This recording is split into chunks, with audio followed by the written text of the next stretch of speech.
Shalom Elohim, haleluya, puji nama Tuhan. Semangat pagi Bapak Ibu Saudara yang dikasihi Tuhan kita Yesus Kristus. Jumpa lagi bersama saya Pendeta Samuel Mabuntu dalam Renungan Pagi ke 2081 hari Renungan Pagi ini mengudara. Puji Tuhan. Bapak Ibu Saudara yang dikasihi Tuhan, sebelum kita membaca, mendengarkan, dan merenungkan firman Tuhan hari ini, mari kita berdoa. Minta pimpinan Roh Kudus. Kita berdoa. Bapa di surga, berbicaralah kepada kami semua. Pakai firman Tuhan ini untuk menegur kami, menasihati kami, meneguhkan iman percaya kami, dan memberkati kami semua. Di dalam nama Tuhan Yesus yang adalah firman Allah yang hidup, kami berdoa. Amin. Haleluya. Bapak Ibu Saudara yang dikasihi Tuhan, bersama dengan saya kita akan belajar Alkitab dari kitab Kejadian sampai kitab Wahyu. Mari buka Alkitab kita. Mazmur pasal 123 ayat 1 sampai ayat 4. Di bawah perikop, berharap kepada anugerah Tuhan. Nyanyian siara. Kepadamu aku melayangkan mataku. Ya, Engkau yang bersemayam di sorga. Lihat, seperti mata para hamba laki-laki memandang kepada tangan tuannya, seperti mata hamba perempuan memandang kepada tangan nyonyanya. Demikianlah mata kita memandang kepada Tuhan Allah kita, sampai Ia mengasihani kita. Kasihanilah kami, ya Tuhan, kasihanilah kami, sebab kami sudah cukup kenyang dengan penghinaan. Jiwa kami sudah cukup kenyang dengan olok-olok orang-orang yang merasa aman, dengan penghinaan orang-orang yang sombong. Amin. Bapak Ibu Saudara yang dikasihi Tuhan, firman Tuhan ini mengajarkan kita bagaimana sebenarnya hidup sebagai hamba Tuhan. Amin. Saudara yang dikasihi Tuhan, di dalam firman Tuhan ini kita akan belajar ada 3 hal bagaimana kita harus hidup sebagai hamba Tuhan. Yang pertama, saudara, kita harus fokus kepada Tuhan. Amin. Makanya pemazmur ini mengatakan, kepadamu aku melayangkan mataku. Ya, Engkau yang bersemayam di sorga. Haleluya. Bapak Ibu Saudara yang dikasihi Tuhan, firman Tuhan ini mau mengajarkan kepada kita untuk fokus kepada Tuhan, pandang kepada Tuhan. Amin.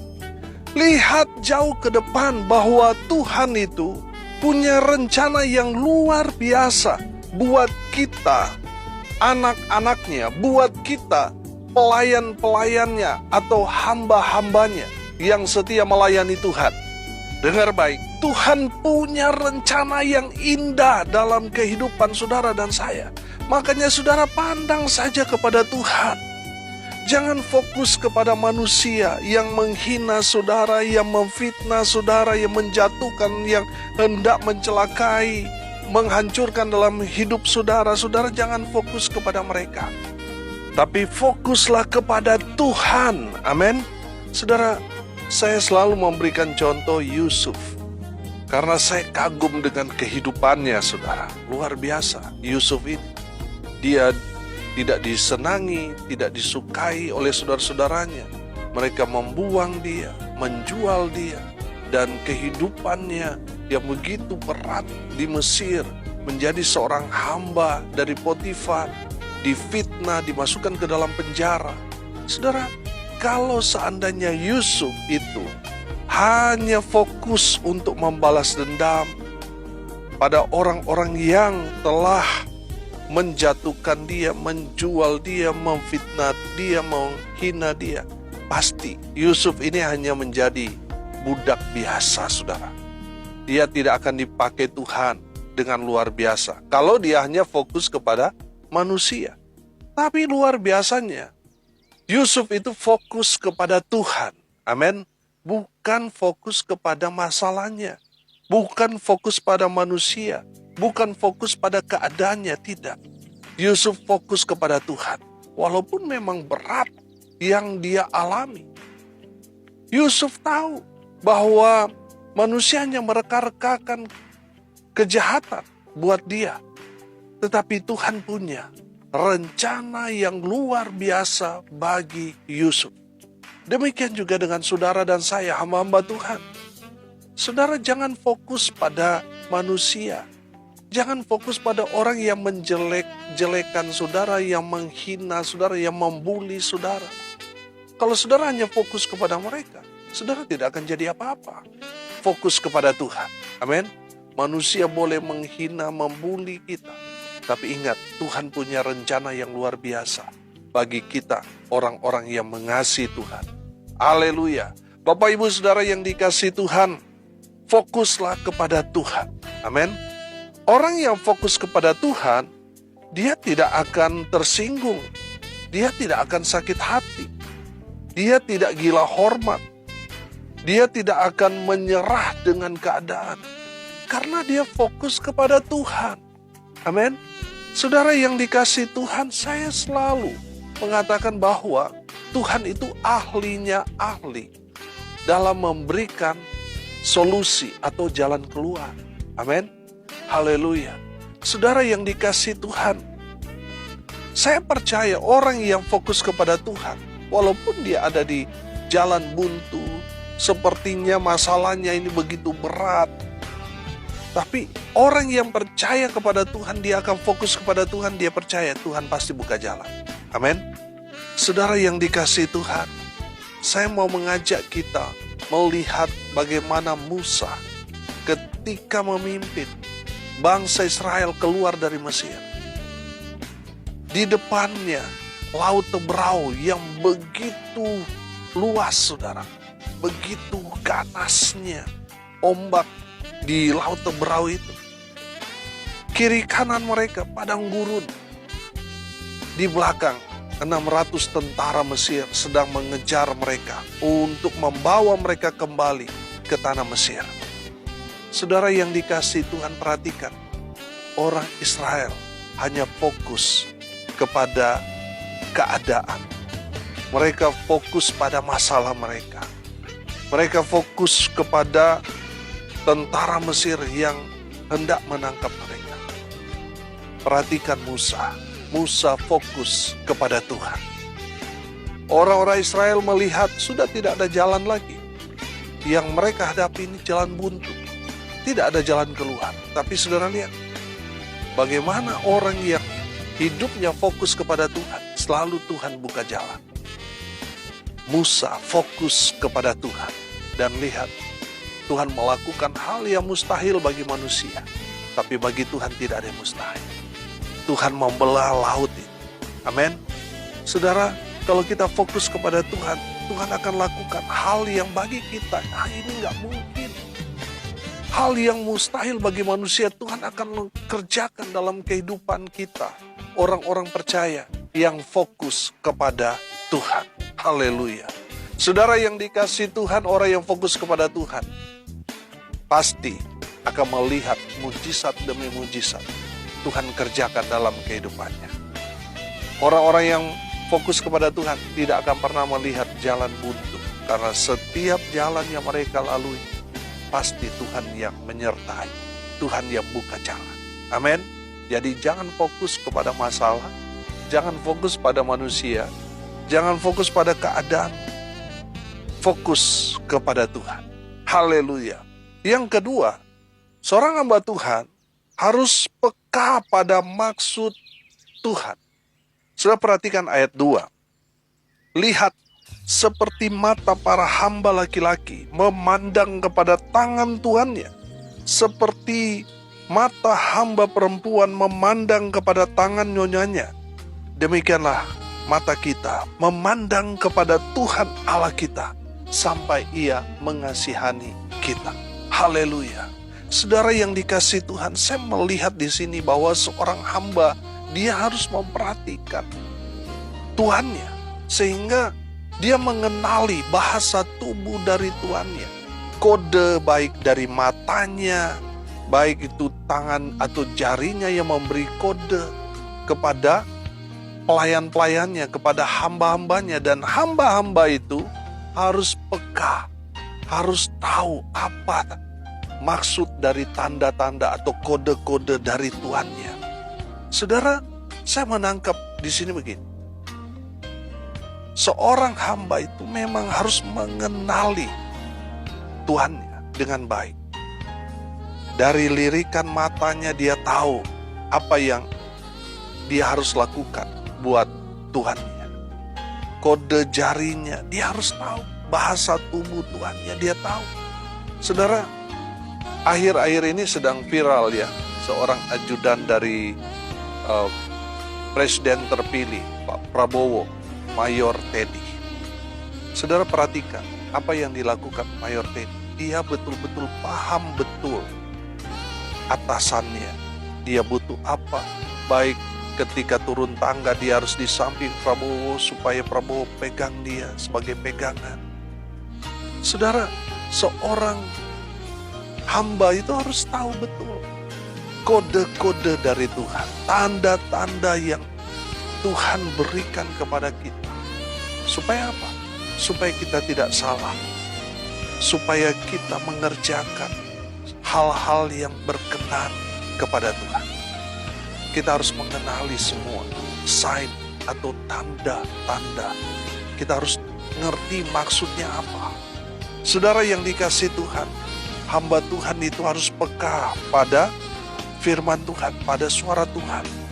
Harus mengerti maksud Tuhan. Harus tahu betul apa yang Tuhan maksud. Harus peka. Hamba Tuhan harus mengenali semua maksud-maksud Tuhan. Amin. Apa yang menjadi keinginan Tuhan, kita harus tahu. Dan hamba Tuhan harus peka pada maksud Tuhan. Yang ketiga, hamba Tuhan harus taat pada perintah Tuhan.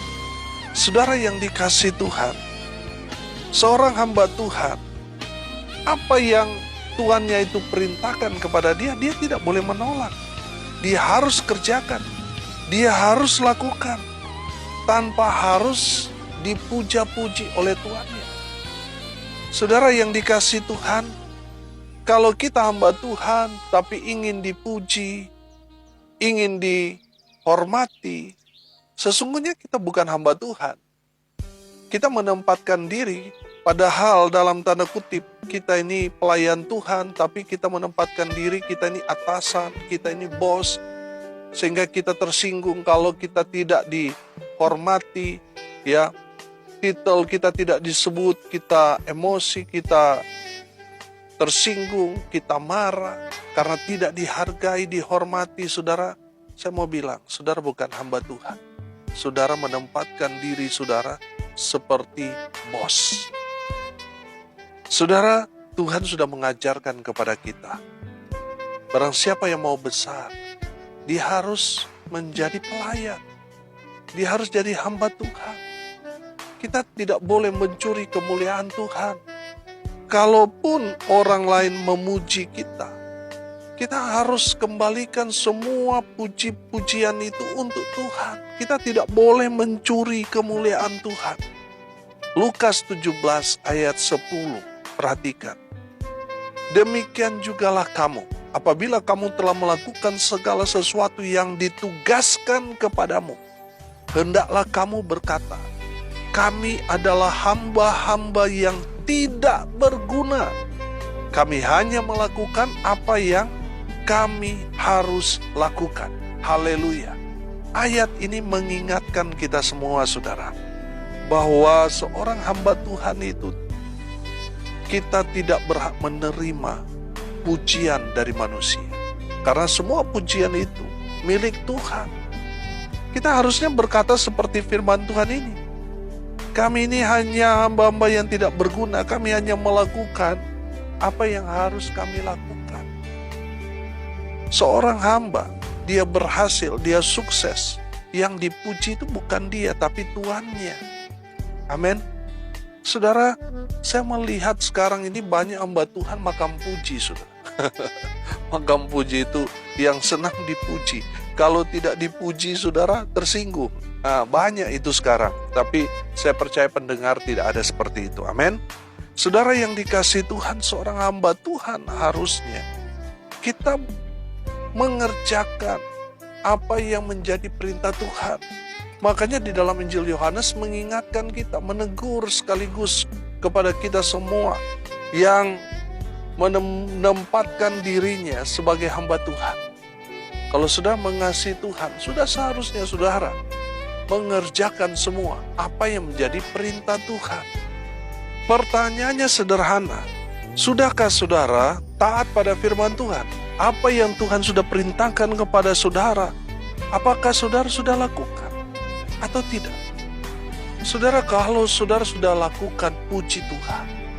Tapi kalau saudara belum mengerjakan, belum melakukan, bertobat saudara. Artinya saudara nggak mengasihi Tuhan dengan sungguh-sungguh. Saya percaya orang yang mengasihi Tuhan pasti hidupnya melakukan hal-hal yang berkenan bagi Tuhan. Contohnya apa saudara? Melakukan firman Tuhan. Istri tunduk kepada suami itu sudah melakukan firman Tuhan. Artinya istri itu mengasihi Tuhan. Suami mengasihi istrinya. Suami itu sudah melakukan firman Tuhan, perintah Tuhan, sehingga dia mengasihi istrinya. Saudara yang dikasihi Tuhan, dalam hal-hal yang seperti itu, mari kita terus cek diri kita. Sudah nggak kita melakukan firman Tuhan? Atau jangan-jangan kita mengaku hamba Tuhan, tetapi istri masih tanduk-tanduk suami. Di depan jemaat kelihatannya baik, tetapi di tengah-tengah rumah tangga begitu dominan. Saudara, saya mau bilang, saudara tidak mengasihi Tuhan yang sesungguhnya. Begitu juga suami. Di depan banyak orang, di depan jemaat, wah sepertinya romantis mengasihi istrinya, tetapi di rumah kasar sama istri. Saudara yang dikasihi Tuhan, mari cek diri kita. Nggak usah terlalu muluk-muluk. Lihat dulu hal-hal yang sederhana. Sudah nggak kita melakukan firman Tuhan? Atau kita hanya ingin sekali dipuja-puji, oh ini hamba Tuhan yang luar biasa, tetapi sebenarnya Tuhan sendiri jijik melihat kita karena kita tidak melakukan firman Tuhan. Bapak, Ibu, Saudara yang dikasihi Tuhan, saudara hamba-hamba Tuhan, saudara harus taat pada firman Tuhan.